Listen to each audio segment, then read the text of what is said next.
Si yo hago algo, entonces la consecuencia la va a llevar mi hijo, el hijo de mi hijo, el hijo de hijo de mi hijo, y el hijo del hijo del hijo de mi hijo. Y estuve analizando. Soy yo y 4 más. A veces pensamos que soy yo y 3 más. No, soy yo y 4 más. Misericordioso con aquel que se arrepiente y pide perdón. Pero consecuencia hasta 4 generaciones. Y vimos que era necesario cortar con este pacto o con esas maldiciones que hicieron nuestros antepasados. Vimos el primer punto. Debemos de preocuparnos por nuestra generación. ¿Qué generación nos ha tocado vivir y qué generación estamos formando? Recuerda que lo más importante para Dios no es tu dinero, no es tu casa, no es tu trabajo, no es tu negocio, es tu familia. Vamos a estar con el Señor, vamos a ir con el Señor, y qué cuentas le vamos a entregar al Señor de nuestra familia. Nuestros antepasados hicieron cosas que nos están perjudicando. Debemos de tener esas consecuencias que nos están afectando, pero también nosotros tenemos que ser responsables de nuestra propia generación y de la generación que viene. Recuerda que nuestros hijos deben desarrollar la obra perfecta, la obra preciosa de Dios. ¿Por qué vimos esto? Vimos esto porque hay generación con espíritu religioso. ¿Qué vio Juan el Bautista? Vio a los fariseos y a los saduceos, a los religiosos, que les habían heredado de sus familias les habían heredado un espíritu religioso. Y ellos pensaban que con prender una veladora en el templo o con cantar en el templo, y cuando venían y se sumergían en el agua, pensaban que con eso alcanzaban misericordia de parte de Dios. Y Juan el Bautista dice: generación de víboras. ¿Quién les enseñó a huir de la ira venidera? Un espíritu religioso. Por lo tanto, hermano, nosotros tenemos que cambiar nuestra generación. Y analizamos 2 preguntas. ¿Podemos desarrollar, o más bien, puede haber generación de víboras en la iglesia? Ahora, fíjate bien. Nosotros podemos poner como ejemplo la iglesia, voy a inventar nombres, Dios es amor, Getsemaní, qué sé yo. Pero estaríamos haciendo lo mismo que aquellos religiosos. Por eso nos ponemos nosotros como ejemplo, Iglesia Vida Nueva. Y la pregunta fue: ¿podemos o puede haber generación de víboras dentro de la congregación Vida Nueva? Y la respuesta fue sí. Y tomamos como base bíblica el Génesis 3:15, donde la serpiente estaba hablando no con Dios, la serpiente estaba hablando de Dios y estaba hablando mal de Dios. Y recuerda, si la serpiente estaba hablando mal de Dios, era un hecho que la serpiente hablaba mal de Adán y de Eva. Por eso, cuando alguna persona habla mal de Dios, está hablando mal también de ti. Y cuando habla mal de ti, está hablando mal también de Dios. ¿Puede haber? Sí puede haber. ¿Debe de haber? No debe de haber esto. Y poníamos un ejemplo, ¿verdad? Aquel ejemplo donde tenemos la uña enterrada en mi pie gordito, el pie gordito de mi pie izquierdo, el dedo gordito de mi pie izquierdo, tenemos la uña enterrada. Y cuando alguien aquí en la congregación nos da un pisotón y nos dice: hermano, pues no me fijé. Nos levantamos y lo abrazamos, ¿verdad? No te preocupes, hermano, no pasa nada, todo está bien, en paz, y con una sonrisota, ¿verdad? Pero esa misma acción, si estamos en la sala de nuestra casa, con ese pie lastimadito, y los hijos, o los padres, o la esposa, o el esposo, que andan haciendo el quehacer, nos mueve un poquito el pie, nuestra reacción tiende a ser otra.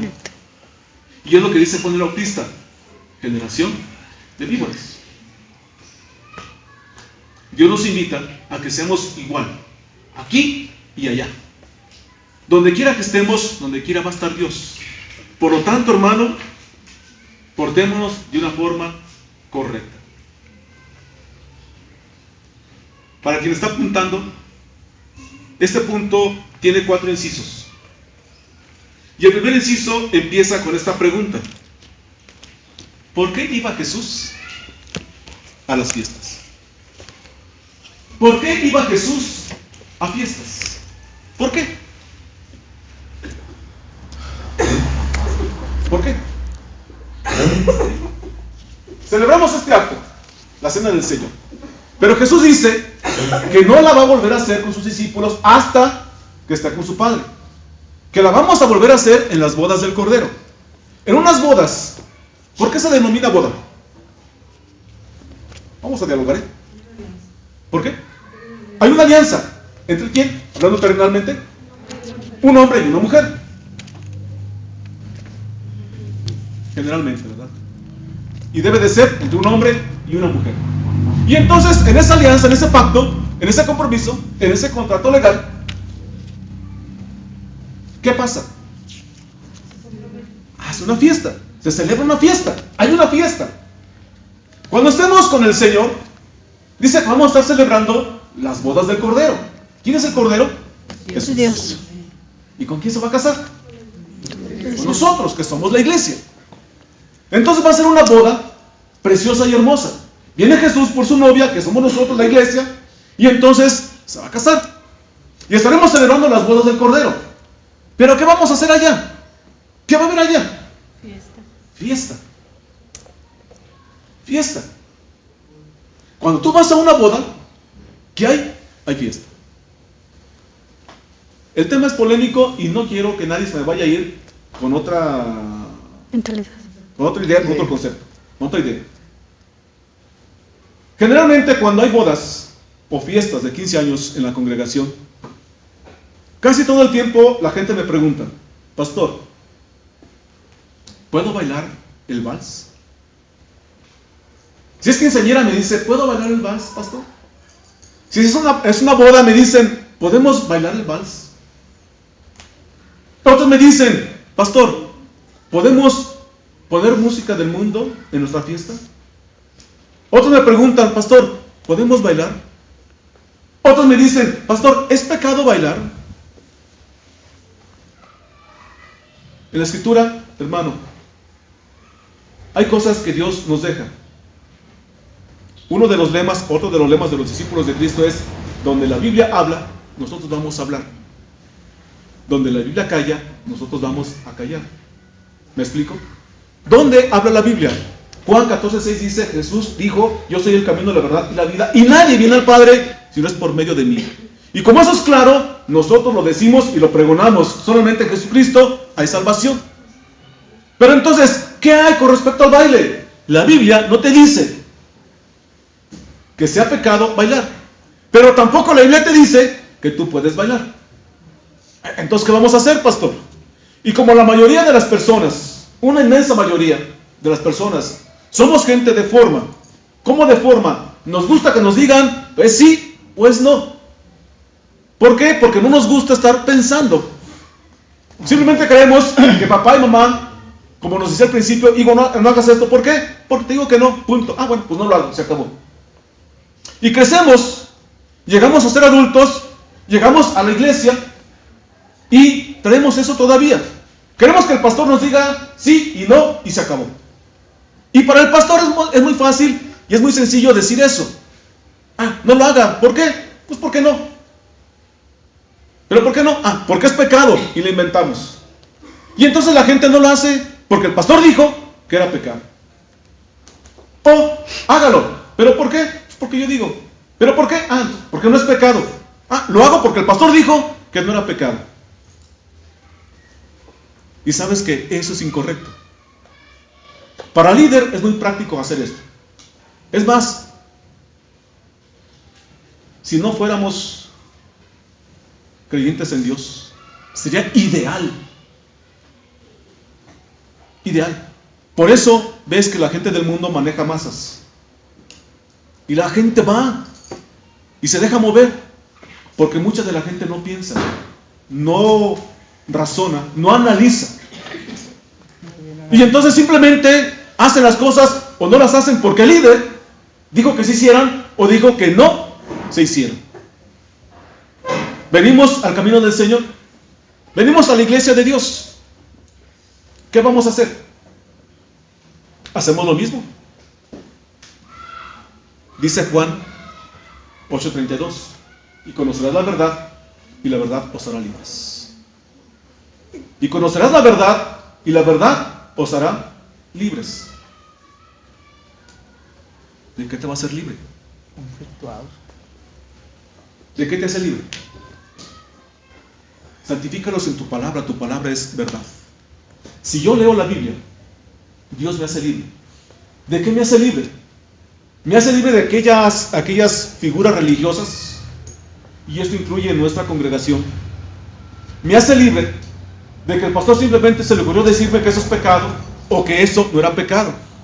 Yo leo la Biblia y entonces Dios me da su revelación y yo puedo decir, esto es pecado y esto no es pecado. Como carnita, para uno es muy llamativo. El decir a la gente, fórmese aquí, le voy a decir, como Moisés, ¿verdad? Esto es bueno y esto es malo, esto es bueno y esto es malo. Y uno empieza a llamar la atención, cuando el que tiene que llamar la atención solamente es Dios. Entonces, hago la aclaración. Yo no te estoy diciendo que bailar sea pecado. Tampoco te estoy diciendo que no es pecado. Me estoy explicando. Yo no te lo voy a decir. Yo no te voy a decir, si tú bailas, te vas a ir al infierno. Y si no bailas, también te vas a ir al infierno. ¿Qué te voy a decir? Yo te voy a decir, sé cuidadoso con tus actos, sé cuidadoso con tus acciones. Recuerda, Adán y Eva fallaron. Y como consecuencia, Dios sacrificó un animalito. Y como consecuencia, nosotros seguimos pagando ese error. Entonces yo debo de entender que si yo soy libre para bailar, yo debo de entender dónde estoy y con quién estoy, y cuál es mi posición, y debo de ver qué tanto voy a afectar a otras personas. Y si yo no bailo, es lo mismo. Dice Pablo, ¿por qué de ser juzgada mi conciencia por la conciencia de otros? Hay gente que dice, es que, pastor, si usted no baila, es un fariseo, un santurrón. Por darte gusto a ti, yo no voy a bailar. Pero hay gente que dice, si usted baila, es un pecador y se va al infierno. Yo no voy al infierno porque ando bailando cuando ando bailando. Porque mi salvación no consiste en un baile, sino en el sacrificio que hizo el Señor Jesucristo por mí. Y yo no voy a dejar de bailar porque tú dices. Entonces yo debo de pensar y debo de estar en comunión con Dios.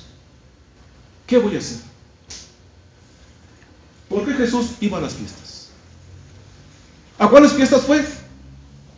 Encontramos las bodas de Caná.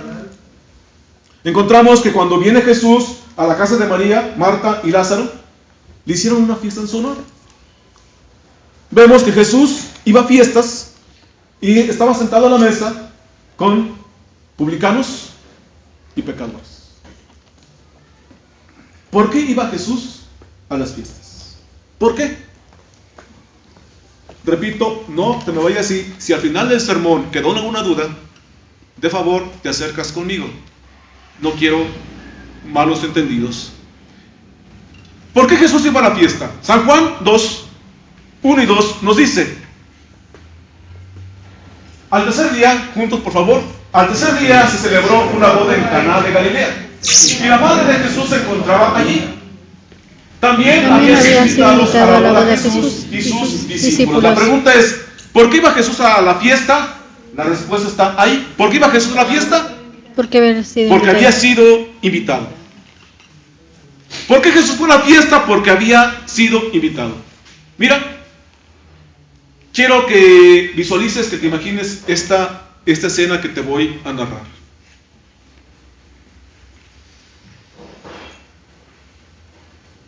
De madrugada, quiero que lo imagines.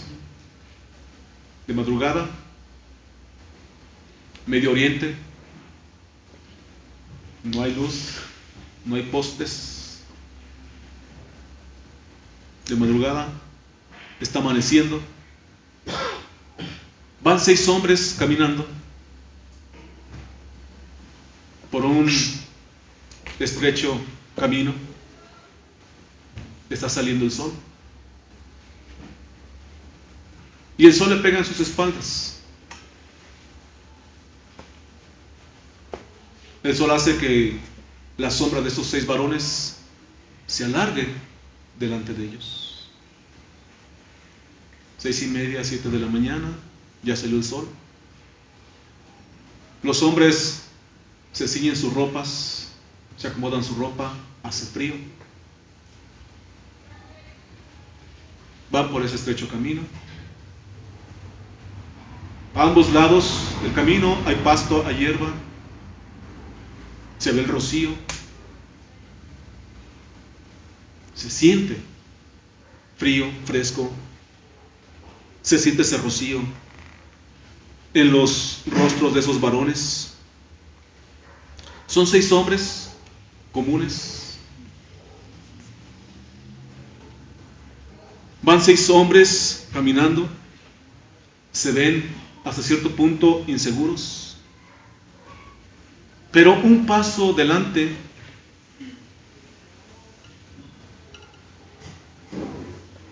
va su líder. 5 y el líder son 6. El líder va un paso adelante de ellos. A diferencia de estos hombres que se ven y se sienten inseguros caminando por esa estrecha vereda, el líder se siente y se ve muy seguro. Los 5 hombres le dicen Rabí, que significa maestro. Pero más que maestro,